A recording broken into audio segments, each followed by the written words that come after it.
Hello, everyone. Welcome back to another episode of Practicing Speaking Skills. I'm Linda, and I'm here with my co-host, Leo. How are you today, Leo? Hi, Linda. I'm doing great, thank you.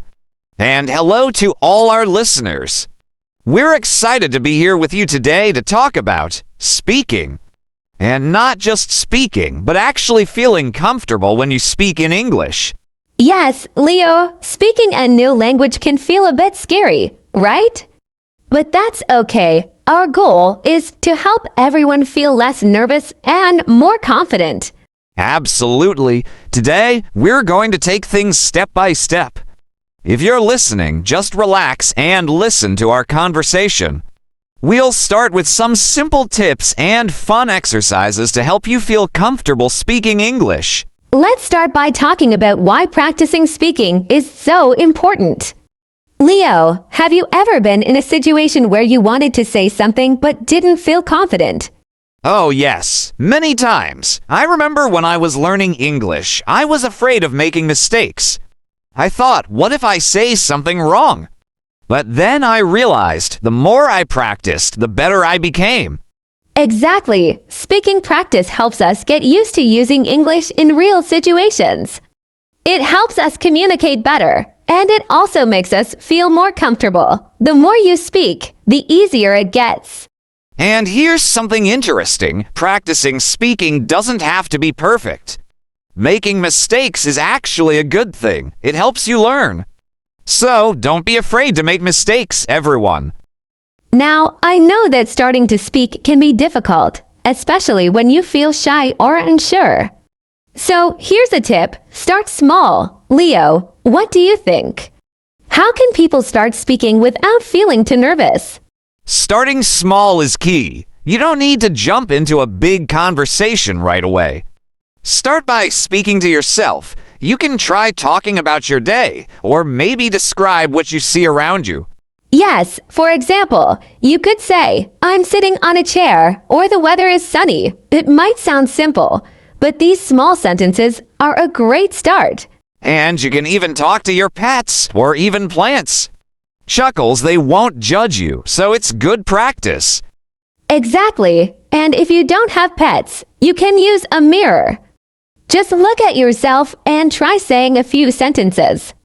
At first, it might feel a little strange, but it can help build confidence. That's a great idea. Also, when you practice with a mirror, you can see your facial expressions. It's almost like you're having a mini conversation with yourself. Another great way to practice speaking is with friends or family.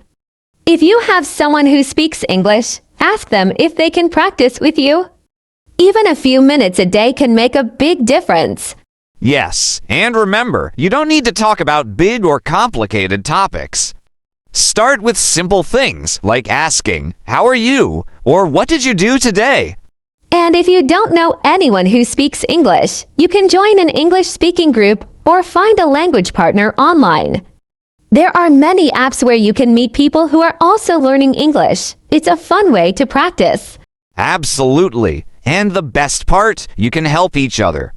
You might meet people who want to learn your language, too, so it's like you're both helping each other grow. All right, now we're going to practice a short conversation. So, listeners, imagine you're talking with us. Just relax and follow along. I'll start. Linda, can you imagine we're meeting for the first time? Here we go. Pauses for a moment. Hello, my name is Leo. What's your name? Hi, Leo. Nice to meet you. My name is Linda. Where are you from? I'm from New York. And you? I'm from Los Angeles. So, Leo, what do you like to do in your free time? I like reading and playing guitar. What about you? Oh, I like reading, too. And I also love cooking. So, listeners, did you notice something? This was a simple conversation. We used very basic questions and answers. Yes, and even though it's simple, it's also real. These are the types of things you might say to someone you just met. Exactly. So don't worry about using big words. Just start with simple, everyday questions like, "What's your name?" or where are you from? These are perfect for practicing. All right, everyone, today we talked about getting comfortable with speaking. Remember, start small, don't be afraid of mistakes, and practice with simple sentences. Yes, and the most important thing is to have fun and keep trying. We'll talk about how to improve pronunciation and sound more natural. Thank you all for listening, and remember, the more you practice, the better you'll get. So keep speaking, keep learning. Absolutely. Pronunciation is a big part of that. And the good news is, with some practice, anyone can improve their pronunciation. So today, we'll share some tips and exercises you can try. So why is pronunciation important? Well, good pronunciation helps people understand you better. It also makes you feel more confident when you speak. That's right. It's like music. When we sing or play an instrument, we want the notes to be clear so people enjoy listening. Speaking is similar. Clear pronunciation makes your English sound good. Yes, that's a great way to explain it, Leo. And remember, pronunciation doesn't have to be perfect. But working on it can make a big difference in how natural you sound. Exactly. And don't worry if it takes time. Improving pronunciation is a journey, and every little step helps. One of the best ways to improve pronunciation is by listening to native speakers. When you listen carefully, you can hear how words are pronounced. This is called active listening. That's a good point, Linda, but let's explain what active listening is. It means you're not just hearing the words, you're really focusing on how people say them. You listen to the sounds, the rhythm, and the pauses. Right, you can try this with anything, English movies, songs, or even our podcast. Listen carefully to the words and try to copy the sounds you hear. Yes, you can even pause the audio and repeat what they say. This is called shadowing, and it's a great exercise. For example, if I say, I love speaking English, you can pause and say the same sentence right after me. Now, let's talk about sounds. Every language has different sounds. English has some sounds that might not exist in your native language, so practicing those specific sounds can help a lot. For example, the TH sound in words like think or this can be tricky. Many learners replace it with S or T because it feels easier. But don't worry, you can get it with practice. Yes, a good tip is to practice sounds slowly at first. Say the word think slowly. Feel where your tongue goes. Once you're comfortable, you can speed up. Also, English has word stress, which means some parts of words are a bit louder or stronger than others. For example, in the word banana, we stress the second syllable, banana. Right, and stressing the correct syllables can help your words sound more natural. You can practice by clapping or tapping as you say each syllable. Ba-dash-na-dash-na. Great tip, Linda. And remember, listeners, don't worry if it feels strange at first.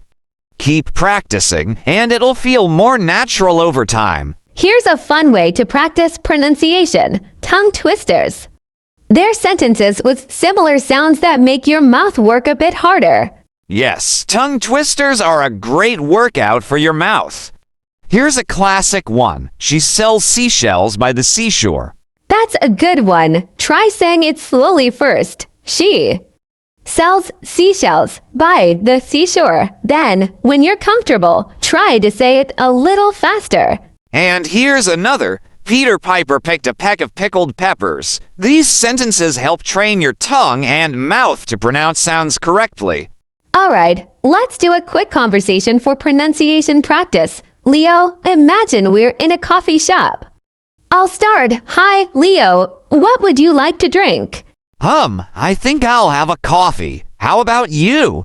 I'll go for a tea. So, what's your favorite type of coffee? I really like cappuccino. It's smooth and delicious. Nice choice. I like tea because it's relaxing. Pauses, and there we have it, a simple conversation. Listeners, try repeating each sentence after us to practice your pronunciation. Yes, and pay attention to how we say each word. Even in simple sentences, practicing these sounds makes a big difference. All right, everyone, today we talked about pronunciation, listening to native speakers, practicing sounds, stressing syllables, and even trying tongue twisters. Yes, so keep practicing and don't worry if it's not perfect. Every bit of practice will help you sound more natural. Thanks for joining us. In part 3, we'll dive into conversation skills and how to keep a conversation going. Hello, everyone.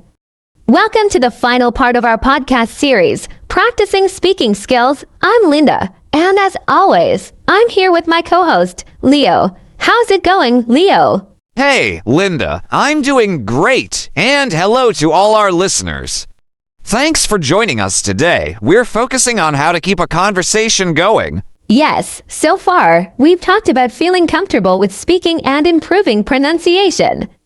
Today, we'll discuss some tips to help you stay engaged in a conversation and make it more natural. Exactly. It's one thing to start a conversation, but keeping it going is another skill. We'll show you some easy ways to do it, so let's dive in. A simple but powerful way to keep a conversation going is by asking questions. When you ask questions, it shows you're interested, and it helps the other person feel comfortable sharing more. Yes, asking questions makes the other person feel valued. And it doesn't have to be complicated. Start with basic questions like, "What do you think?" Or "Can you tell me more?" Right. For example, if someone says, "I like reading," you can respond with, "Oh, that's great." "What kind of books do you like?" Exactly. Follow-up questions like this help the conversation continue naturally. And remember, it's okay to be curious. Yes, curiosity keeps the conversation interesting for both of you. So, listeners, next time you're in a conversation, try asking a few questions and see how it helps. Another way to keep a conversation going is by sharing your opinion. This doesn't mean you have to agree or disagree strongly. Just give a small response. Yes, for example, if someone says, "I love hiking," you could respond with, "Oh, that sounds fun. I've never tried it, but I'd like to." That's a good example. Giving a small opinion or thought shows you're interested and can help the other person share more about their experience. Exactly. And remember, it's okay if your opinion is simple. Even saying, "That's cool," or "I've always wanted to try that," can keep the conversation going. Yes, small comments like these are great. And they can also help build a connection because you're showing a genuine response. Another useful tip is to use expressions to show you're interested. These are simple words or sounds like, "Really?" "Wow, that's amazing," or "I see." These expressions might seem small, but they make a big difference. They show that you're listening and interested. Yes, for example, if someone is talking about a place they visited, you can say, "Wow, that sounds amazing." Or "Really, I'd love to go there someday." Using these expressions makes the conversation feel more natural. It also encourages the other person to keep talking. So, listeners, try adding a few of these expressions in your conversations. You'll see how they make things feel friendlier. Another great way to keep a conversation going is by sharing a small story or experience. It doesn't have to be anything big, just a short story related to the topic. Yes, for example, if someone is talking about their weekend, you could say, "Oh, that reminds me of a fun weekend I had last month. I went hiking for the first time." Exactly. Short stories like this add a personal touch. They make the conversation more interesting and give the other person something to respond to. And remember, you don't have to share long stories, just a quick sentence or two. It's a great way to connect with the person you're talking to. Yes, and it makes the conversation feel more balanced. You're both sharing, so it doesn't feel like one person is talking the whole time. All right, listeners, let's do a short practice conversation. This time, focus on keeping the conversation going. I'll start. Pauses for a moment. Hey, Linda, have you done anything exciting recently? Actually, yes, I went to a cooking class last weekend. It was my first time trying to make Italian food. Wow, that sounds interesting. What did you learn to cook? I learned to make pasta from scratch. It was surprisingly fun. I bet. I've always wanted to try making pasta. Was it difficult? Not as hard as I thought. It just takes a bit of practice. You should try it sometime. So, listeners, did you notice how we kept the conversation going by asking questions, sharing opinions, and adding small stories? All right, everyone, practicing speaking skills. Today, we talked about how to keep a conversation going by asking questions, sharing opinions, using expressions, and adding small stories. Yes, and remember, these tips take practice, so don't worry if it feels a bit awkward at first. Just keep trying, and soon you'll feel more comfortable in conversations. Thank you all for joining us in this podcast series. We hope our tips help you feel more confident and excited about speaking English. Yes, keep practicing, and remember, every conversation is a chance to learn. Good luck, everyone, and we'll see you next time.